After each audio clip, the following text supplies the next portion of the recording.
Bonjour à tous. On va redescendre du toit panoramique de l'agroécologie pour redescendre un peu à la cave et parler de problèmes un peu plus de terrain en évoquant le thème de la journée qui était les relations plantes et en particulier en parlant des relations plantes-plantes en posant la question les mauvaises herbes des grandes cultures sont-elles vraiment compétitrices vis-à-vis de ces cultures?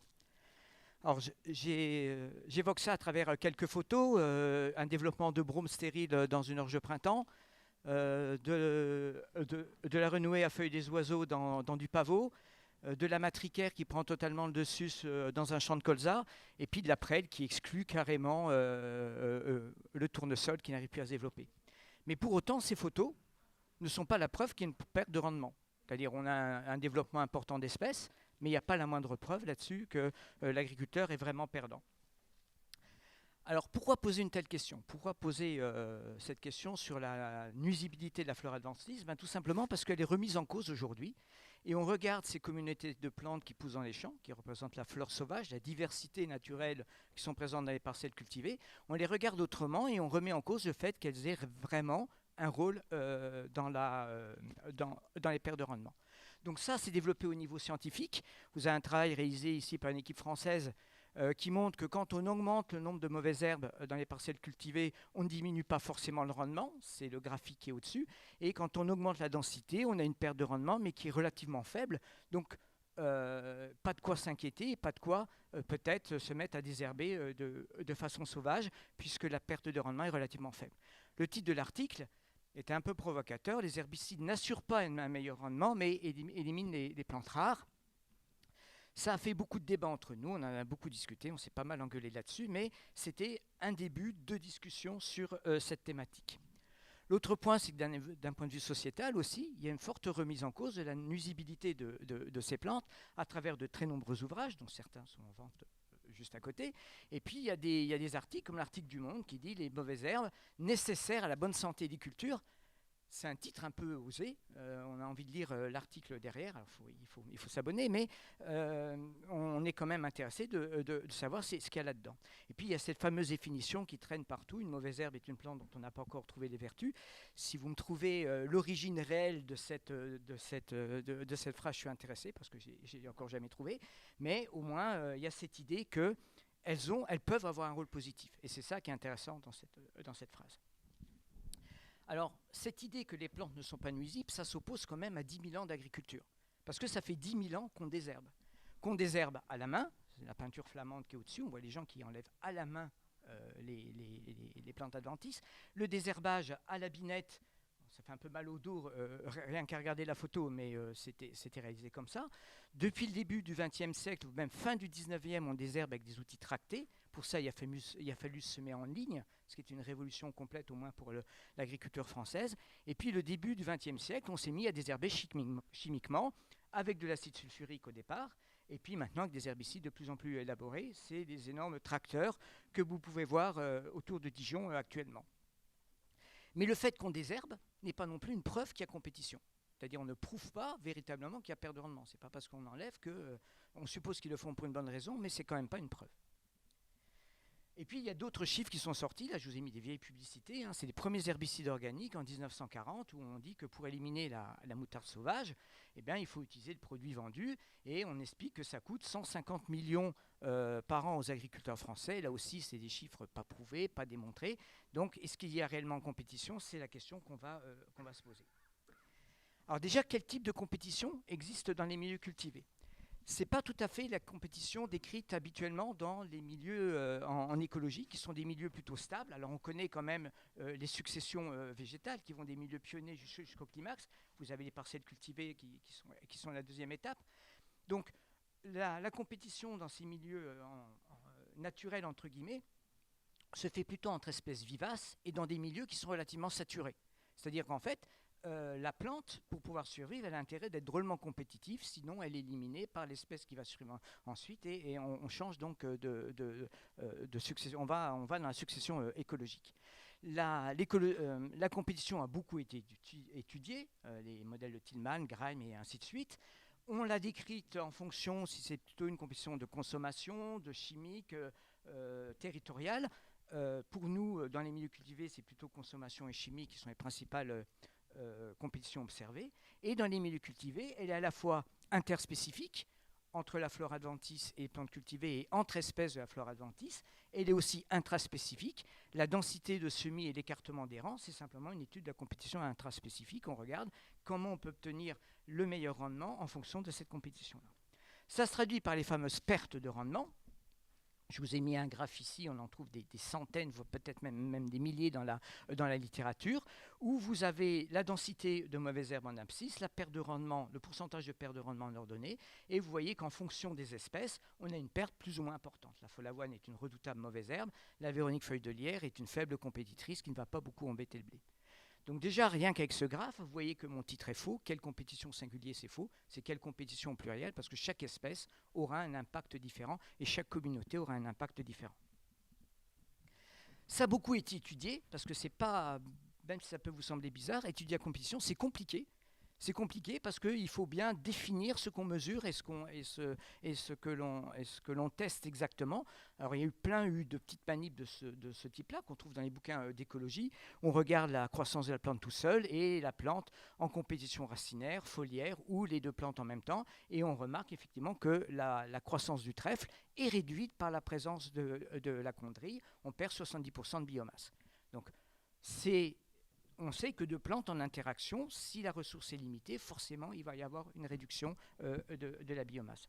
Alors, maintenant, au niveau des parcelles cultivées, c'est beaucoup plus compliqué que ça à étudier parce qu'il y a la plante cultivée. Et on vous a dit tout à l'heure dans l'exposé que c'était maintenant même les plantes cultivées. De plus en plus, on ne cultive pas une seule espèce, mais deux en même temps. Et puis, il y a toute une communauté de plantes autour qui vont interagir. Donc, c'est difficile à mesurer, sachant qu'en plus on a affaire à des espèces annuelles, donc avec un cycle de développement qui est très particulier. On est dans des milieux qui sont non saturés, c'est-à-dire il y a toujours la place pour pousser à un moment donné, donc il peut y avoir interaction avec de nombreuses espèces. L'agriculteur peut apporter des éléments nutritifs pour compenser les phénomènes de compétition, donc ça brouille encore plus le message. Et puis il ne faut pas oublier que dans une parcelle cultivée, de blé par exemple, on met entre 150 et 300 pieds de blé mètre carré, donc déjà le terrain est bien occupé par la plante cultivée. Donc c'est elle qui va exercer la compétition en fait. C'est elle qui contrôle le système. Et donc ça donne un schéma un petit peu compliqué. On a des espèces adventices, des espèces cultivées qu'on met au pluriel maintenant. Il y a encore quelques années, j'aurais pas mis le pluriel parce qu'on n'en cultivait qu'une seule. Tout ça, ça amène des pertes de rendement. C'est ça qui cause le souci. Et en même temps, les communautés adventices, elles évoluent. C'est-à-dire qu'à chaque fois qu'on met des pratiques en place, ces communautés, elles vont changer. Si on met des herbicides, elles vont s'adapter aux herbicides. Si on met de l'azote, elles vont s'adapter à l'azote. Si on change l'écartement des rangs, elles vont s'adapter à la lumière. Donc ces communautés changent constamment pour répondre aux pratiques des agriculteurs. Reste l'allélopathie.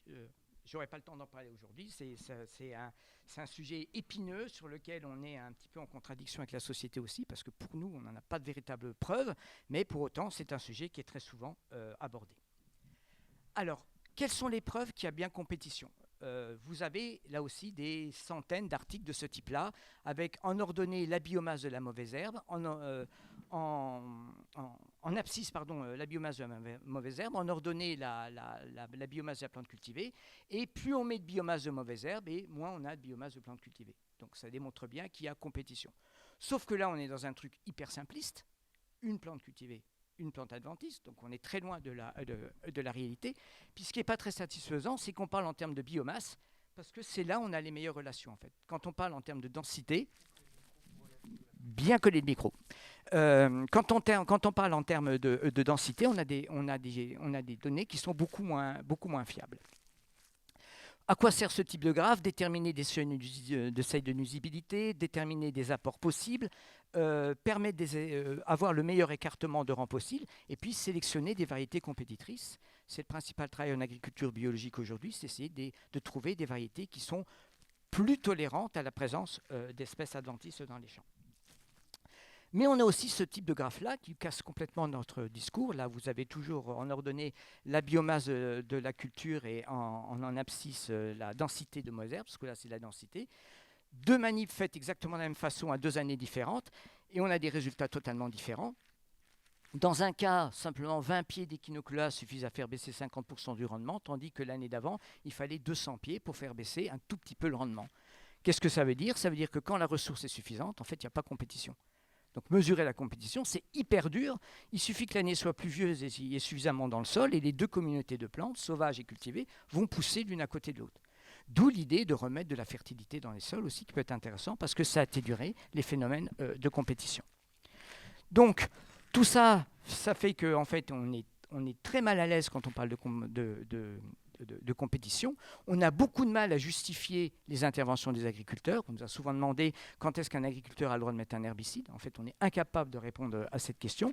Et puis, il y a une très grande variabilité des situations. Alors, quand c'est comme ça, les chercheurs font des modèles. C'est l'habitude des chercheurs. Bon, les modèles nous ont un peu aidés, mais pas beaucoup. C'est-à-dire qu'on n'a pas progressé beaucoup sur la compétition. On passe à des choses un peu plus concrètes, où là, on ne compare plus une espèce à une espèce cultivée, mais on compare une flore globale. Alors, si je vous ai dit qu'il y avait des milliers d'articles dans le cas précédent, là, on doit tomber à la dizaine d'articles maximum. Ça a été très, très peu étudié, parce que c'est compliqué.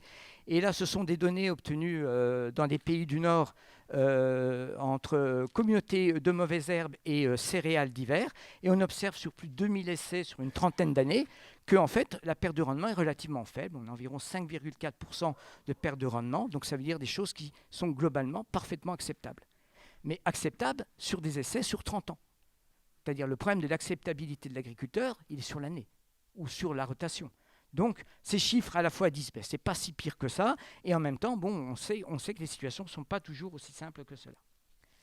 Et puis, il y a des travaux un peu plus récents qui sont aussi intéressants, qui sont issus de notre unité, qui montrent que quand on regarde la biomasse d'une communauté adventice et la biomasse d'une culture, on a effectivement une baisse de rendement de la culture en fonction de l'augmentation de la biomasse de mauvaises herbes, mais quand on a une communauté de mauvaises herbes qui est diverse, avec des plantes variées, c'est-à-dire avec beaucoup d'espèces, la perte de rendement est plus faible. C'est-à-dire que quand l'équitabilité est à zéro, une seule espèce, on a une forte baisse de rendement, tandis que quand l'équitabilité est plus élevée, quand on a beaucoup d'espèces dans la communauté de mauvaises herbes, la perte de rendement est plus faible. Je n'ai pas dit qu'il n'y ait pas de perte de rendement. J'ai dit que la perte de rendement est plus faible. C'est-à-dire qu'il y a un meilleur partage de la ressource, un meilleur partage de ce qui est disponible et des niches dans la parcelle cultivée. Et donc, ça réduit l'intensité de la compétition. Alors, pour répondre à la question que j'ai posée au départ, la présence des plantes adventices était réellement source de perte de rendement. Pour moi, chercheur INRAE dans une unité d'agroécologie, la réponse est oui. C'est-à-dire qu'il y a bien une compétition exercée par les plantes sauvages sur la plante adventice. Mais c'est très complexe à évaluer. En fait, on ne sait pas quelles sont les pertes de rendement. C'est très difficile à déterminer. Ça dépend des ressources, ça dépend des espèces, et ainsi de suite. Ça dépend de la variabilité des communautés adventices. C'est un processus qui se passe à très court terme. C'est-à-dire que la compétition a lieu au tout début de la croissance de la culture. Après, s'il y a des plantes qui poussent alors que le blé est déjà établi, ces plantes n'auront aucun effet sur le rendement. Donc c'est compliqué à déterminer, d'où le fait que le nombre de plantes n'est pas un bon indicateur. Et puis il ne faut pas oublier que c'est quand même la culture qui exerce la compétition, c'est elle qui détermine le stress compétitif dans une culture, dans une parcelle cultivée, ce qui veut dire que bien implanter une culture reste extrêmement important. Mais malheureusement, pour répondre à cette question, bien implanter la culture, les agriculteurs ont trouvé des solutions qui sont aujourd'hui rejetées. C'était essentiellement à base d'herbicides non sélectifs et aujourd'hui c'est rejeté. Donc il y a d'autres pratiques, des faux semis et ainsi de suite, mais qui nécessitent du travail du sol. Ça fera partie peut-être du débat qu'on aura tout à l'heure. Le dernier point, c'est que la nuisibilité des communautés adventistes ne se limite pas à la perte de rendement. Vous avez aussi des semences qui vont se retrouver, il y a une augmentation du temps de travail, une augmentation des coûts en carburant avec le travail du sol, et puis on commence à avoir des mauvaises herbes toxiques dans les cultures qui sont un petit peu embêtantes. Je ne sais pas si vous avez regardé le journal, il y a 20 chevaux qui sont morts la semaine dernière dans une manade du sud de la France parce qu'ils avaient consommé pourtant du foin de l'accro, mais avec une plante toxique dedans. Donc on a des accidents qui sont liés aujourd'hui à quelques plantes toxiques. Ça reste mineur, mais la nuisibilité ne se limite pas à la perte de rendement. Alors, où est-ce qu'on en est finalement? Aujourd'hui, ce qui est surtout en cause, ce n'est pas le fait que les mauvaises herbes soient compétitrices, c'est la manière dont on les désherbe. C'est ça où se trouve le problème. Donc, on rejette les herbicides de synthèse pour de bonnes raisons. Vous avez ici deux illustrations là-dessus. Simplement, on n'aura jamais d'alternative aussi efficace que ces pratiques-là. Donc, il faut combiner un certain nombre de pratiques pour arriver à ça. Le désherbage par travail du sol reste la méthode principale. Elle est aussi beaucoup remise en cause par un certain nombre d'agriculteurs. Il y a des nouvelles méthodes qui sont vendues, mais ça reste un petit peu de la science pour le moment et pas beaucoup d'applications de terrain telles que l'électricité ou le micro-ondes. Et puis il y a des herbacées biologiques. On a vu des canards tout à l'heure. Moi, je parlerais plutôt de moutons. Ça me semble plus efficace. Mais bon, les moutons ne vont pas dans le riz. Donc, c'est peut-être aussi à cause de ça. Il y a des produits biologiques qui, honnêtement, pour le moment, ne marchent pas. Il faut être clair, honnête. Et on n'a pas grand-chose qui va sortir bientôt. Et puis, bien désherber non chimiquement, ça ne réduira pas le problème de la diversité des communautés de mauvaises herbes. Un agriculteur bio qui passe 8 fois sa RC tri dans sa parcelle, comme on le voit aujourd'hui, il n'y a plus beaucoup de diversité derrière. Donc, il y a une réflexion globale. Et cette réflexion globale, elle passe autour de l'acceptation de la flore adventice.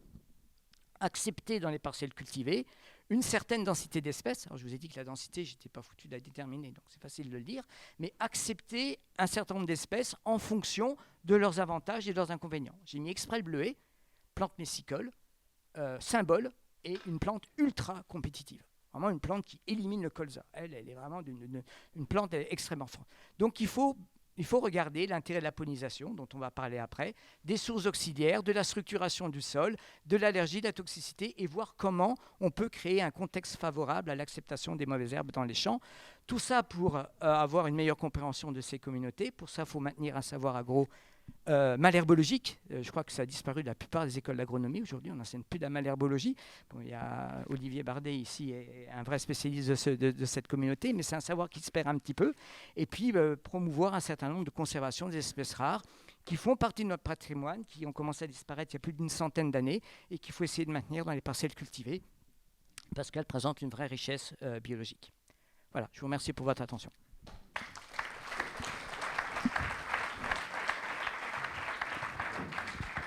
Bon, on va tout de suite passer à l'exposé suivant et puis, comme les fois précédentes, on aura un petit temps de débat pour finir.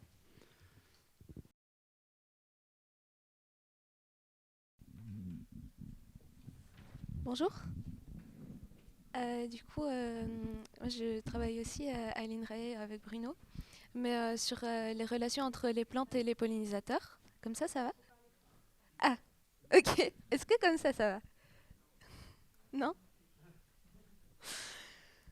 Bon, je vais essayer.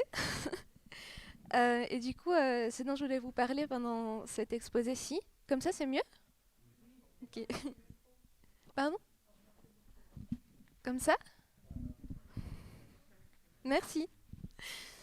C'est de l'intérêt de l'approche réseau, donc une approche communautaire pour étudier la fonctionnalité des systèmes de pollinisation et en particulier pour la reproduction des plantes. Du coup, la pollinisation, d'abord, ça désigne le mécanisme de transfert du pollen depuis une anthère vers un stigmate.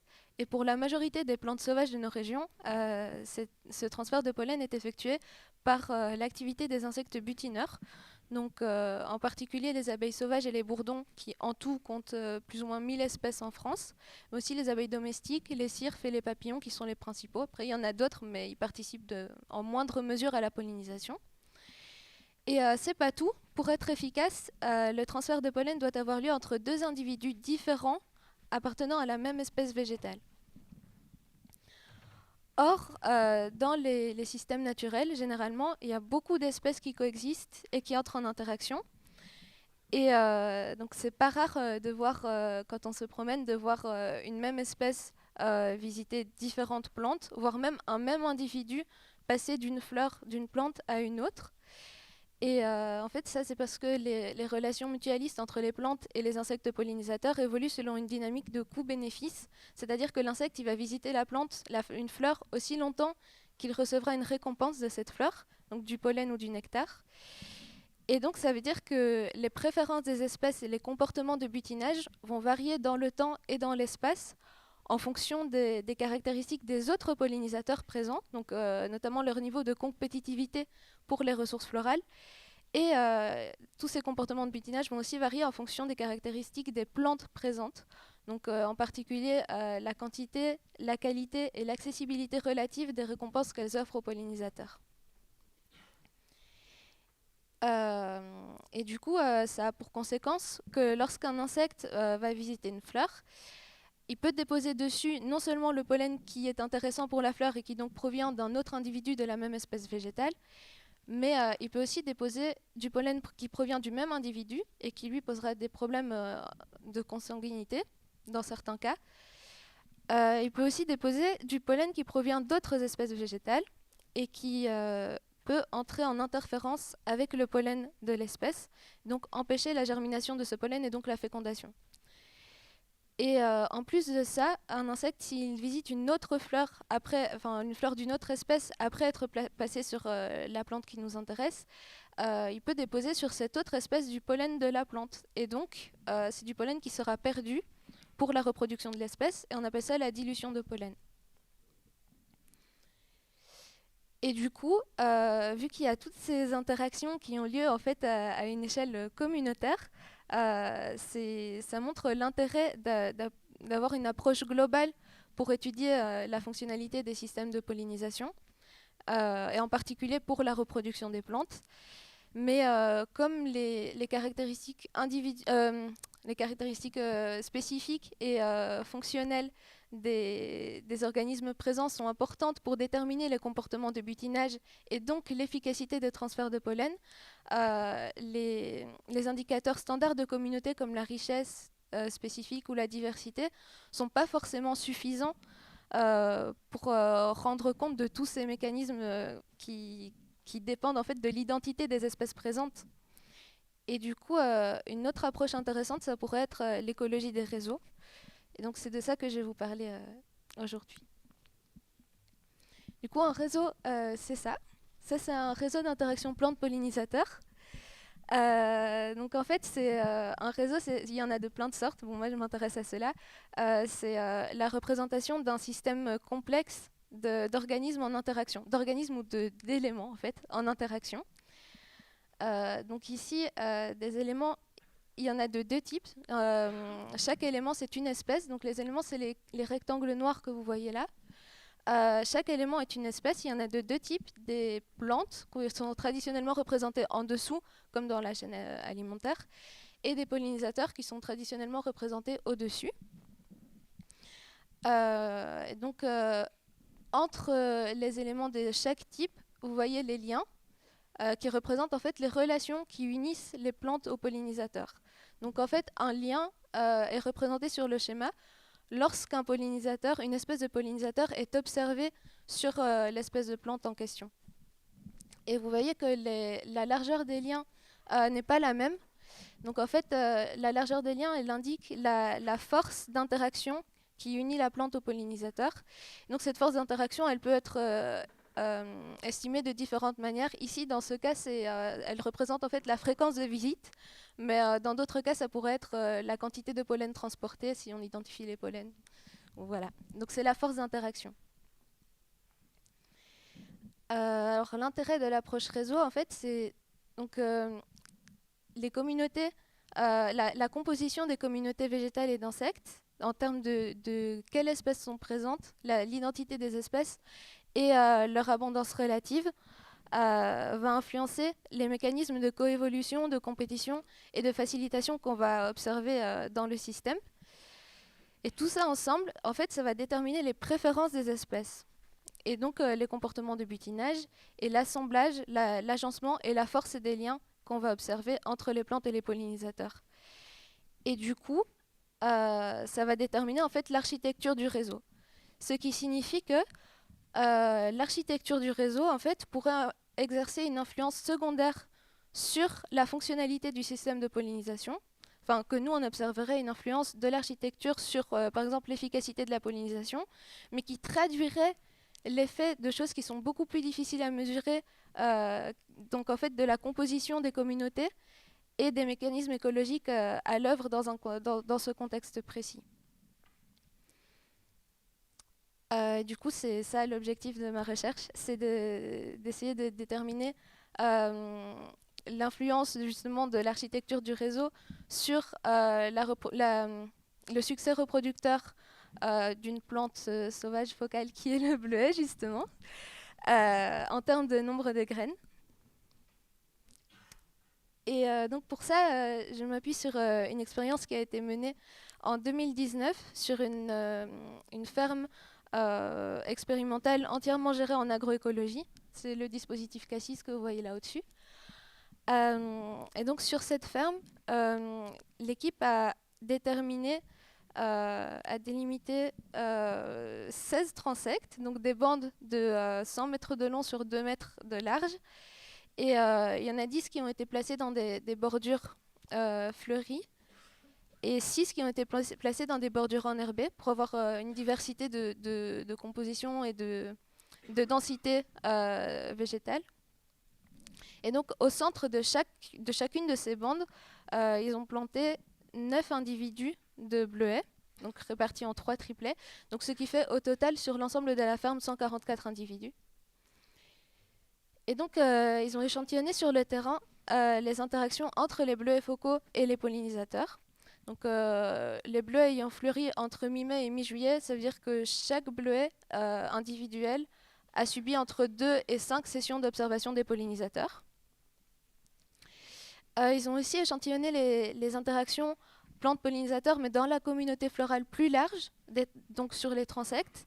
Donc ça a consisté en 15 minutes de marche lente le long du transect, où on observe tous les insectes qui visitent les fleurs présentes sur le transect. Et ça permet de savoir justement, enfin, plutôt de construire ce réseau autour du bleuet. Alors finalement, sur le terrain, il y a eu aussi des relevés botaniques, donc un par mois, pour déterminer la densité florale et la diversité florale des communautés végétales autour des plots de bleuets. Et j'ai oublié de le dire aussi, mais ils ont aussi récolté les graines des bleuets en fin d'expérimentation. Et du coup, de retour au labo, on a compté les graines. Là, moi, je suis intervenue là, en fait, en identifiant les insectes. Donc, l'identification des insectes, en sachant sur quelles plantes ils avaient été collectés, ça m'a permis de modéliser ces réseaux d'interaction plantes-pollinisateurs sur la ferme. Donc, moi, j'ai choisi de le faire à l'échelle de la ferme, sachant que sur un seul site, il y a des pollinisateurs qui pouvaient aisément passer d'un transect à un autre. Et donc, ce qui se passe, c'est que j'ai modélisé des réseaux qui étaient expérimentés par chaque individu de bleuet pendant sa période de floraison. Donc, par exemple, un bleuet qui a fleuri un peu plus tôt, il n'aura pas expérimenté exactement la même communauté végétale et la même communauté d'insectes qu'un bleuet qui aura fleuri plus tard ou un peu plus longtemps. Et donc, c'est ça qui va faire varier mes réseaux, en fait. C'est la phénologie individuelle qui fait varier l'architecture de mes réseaux, mais pas c'est pas en termes d'espace, c'est plus en termes de temps. Et donc de ces réseaux, j'ai dérivé des paramètres structurels des réseaux, donc à l'échelle globale du réseau, qui indiquent justement l'architecture du réseau, mais aussi des paramètres de position du bleuet dans le réseau. Ensuite, pour avoir une vue assez complète des facteurs qui pouvaient influencer la pollinisation du bleuet, il me fallait aussi des indicateurs relatifs à la communauté florale locale, donc la communauté des transects en gros, en termes justement de richesse, de diversité, de densité florale. Des indicateurs relatifs à la communauté locale des pollinisateurs de bleuets, donc les pollinisateurs potentiels du bleuet actifs sur le transect, aussi en termes de nombre d'espèces, d'abondance et de taux de visite. Et enfin, il y a des caractéristiques individuelles aussi, des bleuets individuels, qui peuvent aussi influencer la mise à graines, donc notamment leur santé et leur attractivité pour les pollinisateurs. Et du coup, avec toutes ces variables appartenant à ces différentes catégories, j'ai essayé d'avoir le meilleur modèle statistique pour expliquer les différences observées entre les individus de bleuets au niveau du nombre de graines produites. Et du coup, ça c'est mes résultats. Le premier résultat, il est assez surprenant, c'est le taux de visite qui rend compte à la fois de la communauté d'insectes actifs dans l'environnement local des bleuets, mais aussi de l'attractivité des bleuets individuels. Donc, en fait, ici, je vous ai mis que les variables qui sont ressorties dans mon meilleur modèle. Bon, il y avait beaucoup plus de variables que ça à la base. Donc, le taux de visite, en fait, il a une influence négative. Et ça, compte tenu de l'influence de toutes les autres variables de ce modèle. Et ça, c'est assez surprenant, parce qu'on a tendance à penser que quand un bleuet, une fleur est visitée, plus elle est visitée, plus il y aura de chances de produire beaucoup de graines. Et du coup, ici, on pourrait se dire que ça pourrait être lié, par exemple, au fait que trop de visites pourraient endommager les structures florales et donc finalement produire plus de mal que de bien à cause des dommages.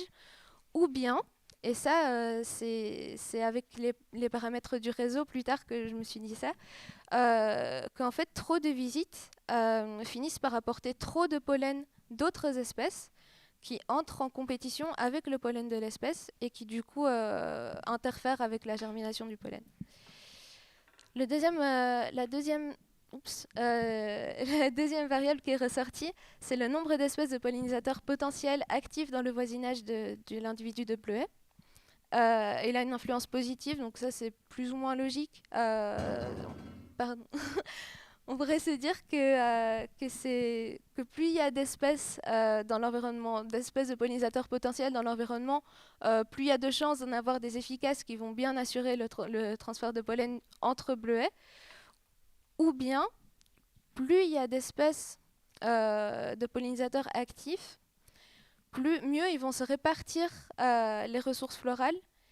Et donc, mieux ils vont transférer le pollen entre les espèces qu'ils vont visiter parce qu'ils visiteront peut-être moins d'espèces vu qu'il y aura plus de compétition entre les pollinisateurs présents.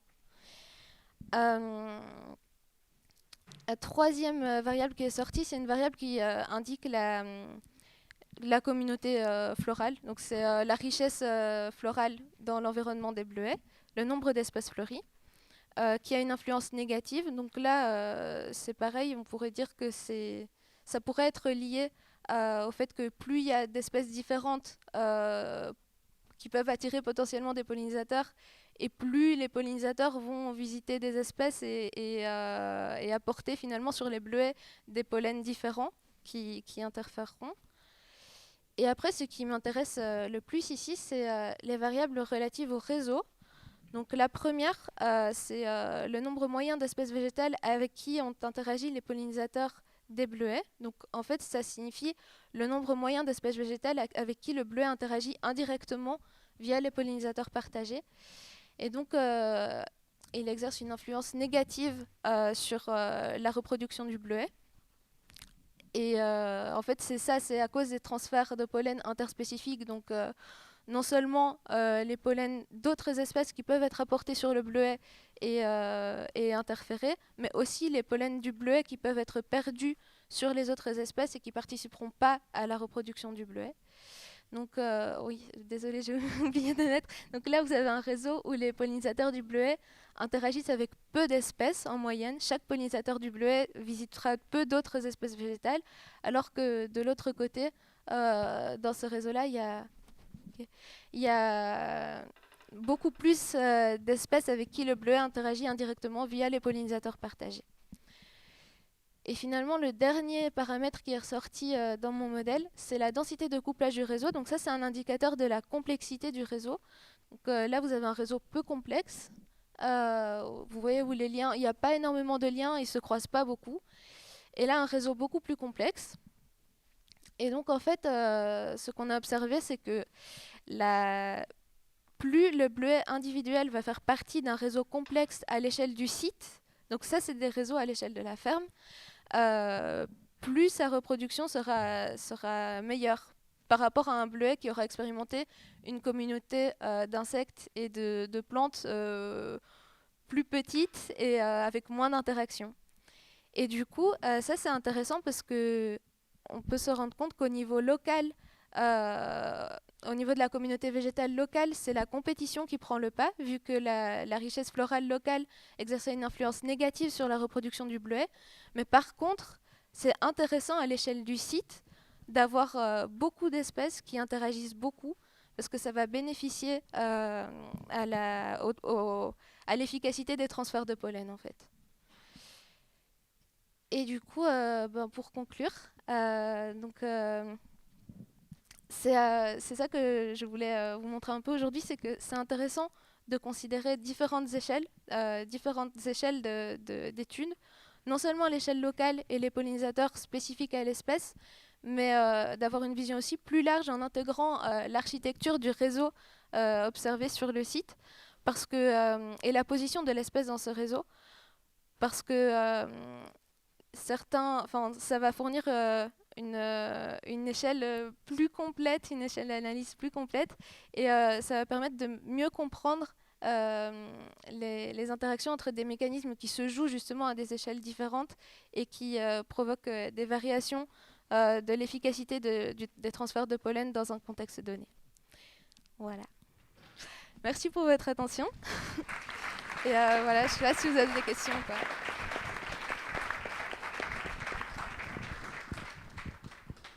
Bon, voilà un beau sujet de recherche qui va certainement en appeler d'autres. Donc il y a encore un peu de boulot. Bon, on va passer aux questions. Bruno, il est passé où? Donc la petite session de questions de fin de matinée est ouverte avant la partie déjeuner.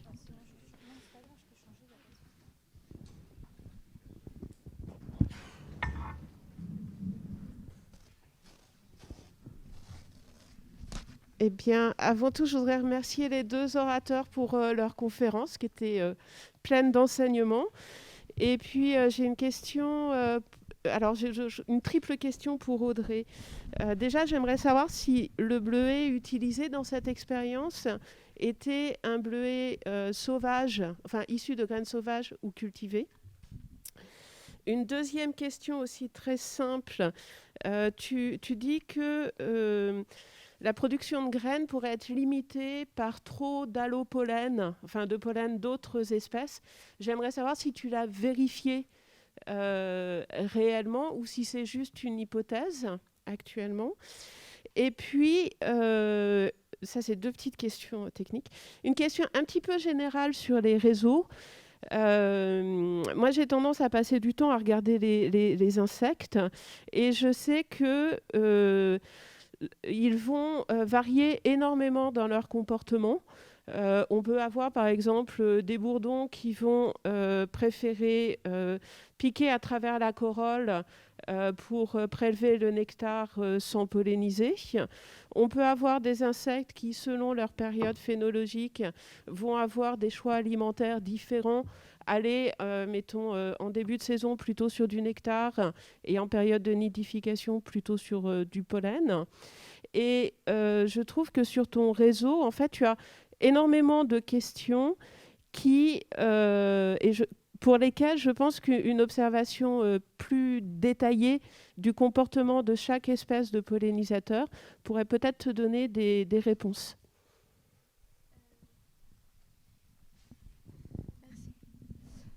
Du coup, merci déjà. La première question, c'était sur l'origine des bleuets plantés. En fait, ça vient d'Arbiothèque. Donc, c'est des bleuets, c'est pas des bleuets horticoles, mais c'était pas des bleuets présents sur le site non plus. On les a vraiment implantés, ils ont été fournis par un fournisseur. La deuxième question. Est-ce que tu as testé le fait que le pollen pouvait empêcher la germination? Non, là, pour l'instant, c'est juste une hypothèse. En fait, j'ai beaucoup lu à ce sujet, mais j'ai pas testé sur le bleuet dans cette expérience-là spécifiquement. Et dans l'expérience à laquelle j'ai participé après, on l'a pas testé non plus. Donc là, c'est l'hypothèse en fait. Mais je sais pas exactement. Je vais réfléchir avec les réseaux comment je peux peut-être. Enfin, ouais. Justement, peut-être que les paramètres du réseau permettent aussi de savoir si c'est si enfin non, ça permettra pas. Non, de savoir si c'est à cause de ça ou de la dilution ou quoi. Non, non, ça j'ai pas testé. C'est une hypothèse. Et la troisième question, c'était. Excuse-moi, je suis méchante avec mes questions multiples. Donc, pour ton hypothèse, en fait, de savoir s'il peut y avoir des bouchons de pollen d'autres espèces, un bon microscope et beaucoup de patience, ça peut permettre de le vérifier en regardant des germinations de tubes polliniques. Donc, si tu veux, on peut en reparler après. Je pense qu'à l'INRA, vous savez faire. Puis on sait faire aussi. Et donc ma dernière question, c'était ton analyse de réseau met en évidence un certain nombre de questions. Et est-ce que la réponse à ces questions ne pourrait pas être trouvée dans le comportement individuel des espèces de pollinisateurs ? Alors, sans doute que si. Mais après, c'était dans le dispositif expérimental mis en place qu'ils ont décidé de se focaliser sur les plantes et de ne pas suivre les insectes individuels. Mais c'est vrai que en fait, c'est principalement les comportements individuels et pas forcément au niveau de l'espèce qui vont déterminer l'efficacité des transferts de pollen, vu que c'est ce que l'individu va visiter et va transporter qui va déposer certains pollens ou d'autres sur la fleur. Donc en fait, moi, ce que j'ai fait, pas dans cette expérience-là, parce que j'ai pas participé au design de celle-là en fait, mais dans celle que j'ai faite l'année suivante, on a regardé les pollens transportés par les insectes. Et donc, on aura une meilleure idée au niveau de la spécialisation à l'échelle individuelle, justement pour compléter ces réseaux avec le transport de pollen, parce que les réseaux de visite, c'est vrai que ça ne nous dit pas tellement du comportement individuel, quoi. Donc, mais ce n'est pas pour cette expérience-là, donc ce ne sera pas pour ces résultats-là, mais ce sera pour après, et ce n'est pas encore fini.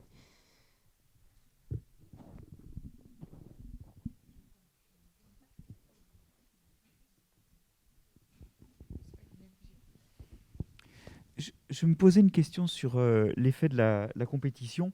Est-ce que dans les études qui ont été réalisées, on tient compte du fait que globalement les variétés les plus récentes ont été sélectionnées dans un contexte où effectivement il n'y a pas de pression pour être compétitif? Je pense en particulier à des traits qui ont l'air d'avoir un trade-off assez négatif par rapport à la production de graines, hein. Mais je pense à des traits comme la production d'acide hydroxynamique par les racines des céréales qui ont été contre-sélectionnés parce que justement ils ne sont pas rentables et pas nécessaires, alors que c'est des traits qui permettent à la plante de désherber par sa rhizosphère. Donc est-ce que finalement on n'est pas prisonnier dans ces analyses souvent, et est-ce qu'on fait la part de ça, de variétés anciennes qui sont éventuellement sélectionnées en présence de compétiteurs et de variétés modernes qui ne le sont pas? Non, et c'est un vrai problème. On mesure la compétition dans des milieux à forte utilisation de pesticides, donc on est déréglé. On est sans doute en surexpression de la compétition. Donc il est possible effectivement. C'est d'ailleurs les derniers appels d'offres INRA, c'est 0 pesticide. Donc on regarde maintenant comment se développent les communautés les unes à côté des autres sans aucun pesticide. Pour autant, la flore adventice a quand même 10 000 ans de sélection. Donc à mon avis, elle est quand même très bien adaptée au milieu dans lequel elle se trouve. Et même, admettons même qu'une espèce très compétitive aujourd'hui comme le régras soit éliminée dans un contexte plus agroécologique, on aura certainement une autre espèce qui va prendre le relais. Donc la question est très bien posée. On a certainement une surexpression compétitive d'un certain nombre d'espèces adventices aujourd'hui. En baissant l'intensivité, on va améliorer les choses, mais la communauté adventice est riche. Elle a 10 000 ans de sélection, donc elle trouvera certainement un moyen de s'adapter et de mettre d'autres espèces compétitives en place. Mais est-ce qu'il y a la question se pose. Est-ce qu'il y a des programmes actuellement de sélection variétale, justement, où on sélectionne des plus compétitives? Alors, ça existe, ça? Oui, mais le problème, c'est que nos hypothèses ne sont pas forcément les bonnes. On pensait qu'un blé compétitif, ça allait être un blé très recouvrant, parce que ça allait ça allait augmenter la composition au niveau de la germination levée. Mais un blé très recouvrant, il a des larges feuilles, il est très sensible aux maladies, il ne supporte pas le désherbage mécanique. Donc on se tourne plutôt vers des blés qui montent rapidement en hauteur pour occuper la surface, pour occuper l'interception à la lumière, mais là on se retrouve face à des problèmes de verse. Puis pour monter, il faut de la tige, il faut de l'azote. Donc c'est complexe et on aura du mal à obtenir le système idéal. C'est pour ça que se retourner vers une acceptation de la présence d'espèces et donc derrière une acceptation de baisse de rendement, parce qu'il ne faut pas rêver, on aura une petite baisse de rendement. C'est plutôt là-dessus qu'il faut se retourner, je crois.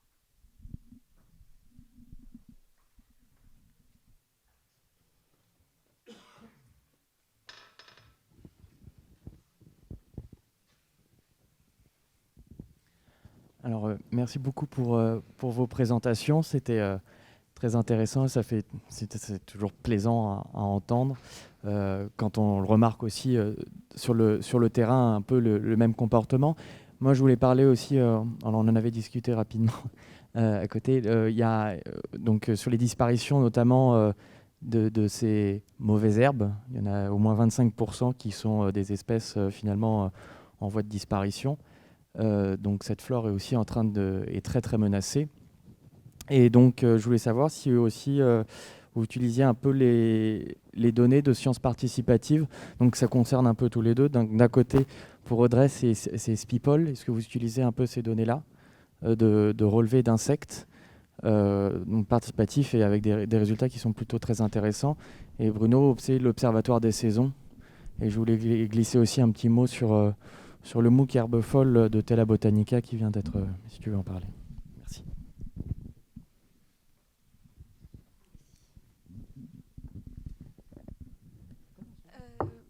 Du coup, moi, j'ai pas du tout utilisé les données participatives en fait. On a juste fait nos expériences et j'utilise les données de ces expérimentations-là. Désolée. Ah, ok. Non, nous, on a dans ma thèse, on n'a pas utilisé des données participatives. On a juste utilisé les données des deux expérimentations en fait. Voilà. Désolée. Pour ce qui est de la flore adventice, tout le réseau 500 ENI, donc effet non intentionnel, est un petit peu basé sur un réseau participatif. Moins pour le reste de la flore adventice, on a un tout petit problème, un champ reste une propriété privée et on ne rentre pas dans un champ comme ça, surtout aujourd'hui. Avant, on pouvait, un chercheur INRAE rentrer dans un champ, il était bienvenu, maintenant il n'est plus trop bienvenu. C'est pas aussi facile que ça à mettre en place. On travaille avec l'association Ruban Vert qui est présente ici à essayer de mettre des choses en place et c'est compliqué. Maintenant, si c'était juste de l'estimation de flore, de recherche d'espèces rares, ça se ferait sans aucun problème. Maintenant, si c'est pour suivre des évolutions de communauté, c'est un petit peu plus complexe. Mais de toute façon, on se dirige vers ce type de recherche, donc ça viendra au cours du temps. Reste qu'on ne rentre pas dans un champ sans demander l'autorisation à l'agriculteur avant. C'est une base relationnelle. Encore une question? Deux questions. Merci beaucoup. J'ai été très intéressée par l'aspect couplage de réseau, mais en revanche, je me demandais comment on pouvait l'approcher, puisque manifestement, ce n'est pas la diversité, mettons, de la communauté d'adventistes. Est-ce que c'est juste cette notion de corrélation avec le couplage du réseau? Comment on approche le couplage du réseau, à part par cette analyse extraordinairement précise que vous avez faite, mais qui évidemment n'est pas praticable couramment par tout le monde. Donc, est-ce que c'est juste une diversité d'adventistes, une diversité de pollinisateurs ou pas? Parce que ça n'a pas l'air d'être tout à fait ça. En fait, justement, le truc avec le réseau, c'est que ça amène une information supplémentaire par rapport à simplement la diversité de chacune des communautés. Ça amène l'information des liens qu'il peut y avoir entre les deux. Et du coup, de la fonctionnalité... Moi, ce que j'essaye de voir, c'est comment la structure de ces liens peut impacter leur fonctionnalité, en fait. Et du coup, pour ça, le truc, c'est qu'il faut vraiment de l'observation directe, voire plus avec la quantification des pollens transportés, parce que c'est vraiment ça qui donnera l'information la plus précise. Mais déjà, l'observation directe, c'est un sacré indice. Mais c'est vrai que c'est assez lourd à faire. Il faut reconnaître les plantes, reconnaître les pollinisateurs et donc les identifier à l'espèce idéalement.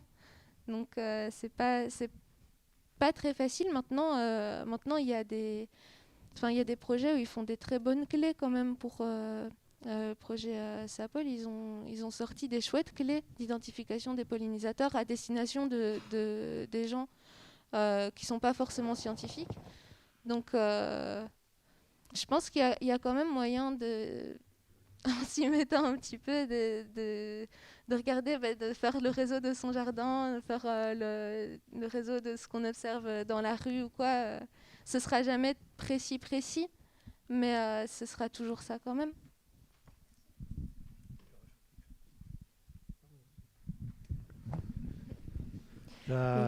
Il doit nous rester une question. Oui, bonjour. J'avais une question pour Audrey Labonte. Est-ce que ce type d'étude a été faite, si vous savez si ça a été fait ou si ça pourrait être fait sur des espèces cultivées? colza, tournesol.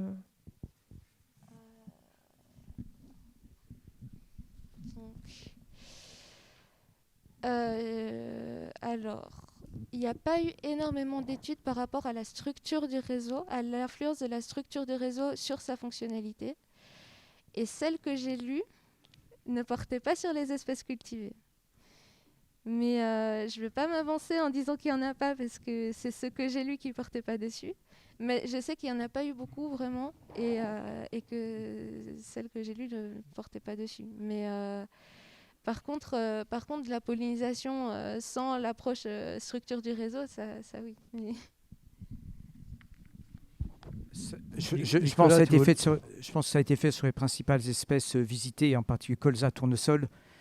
Et ces résultats, ils sont impliqués en particulier dans la nouvelle règle d'utilisation des insecticides qui seront interdits d'utilisation de jour en grande partie. Donc je pense qu'il existe quand même pas mal de données à ce sujet-là, enfin qui devraient être interdites.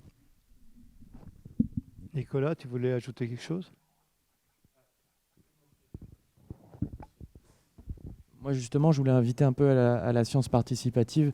Donc, justement, j'avais nommé, parler rapidement de SPIPOL, qui est donc un programme de recherche où tout le monde, en fait, l'objectif, c'est de rester 20 minutes.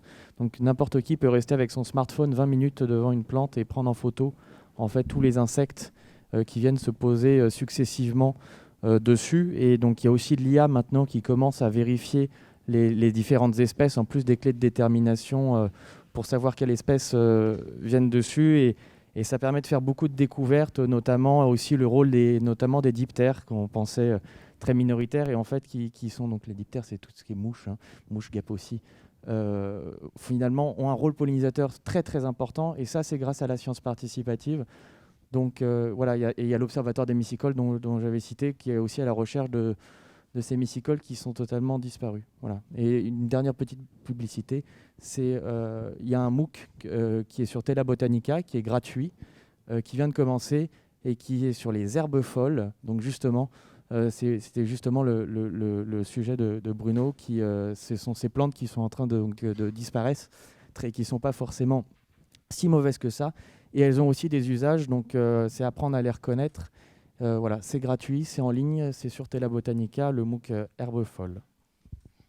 Bon, ben, il nous reste à remercier nos 3 conférenciers du matin. Je crois qu'on a appris plein de choses et qu'on est tous convaincus que l'agroécologie a de l'avenir.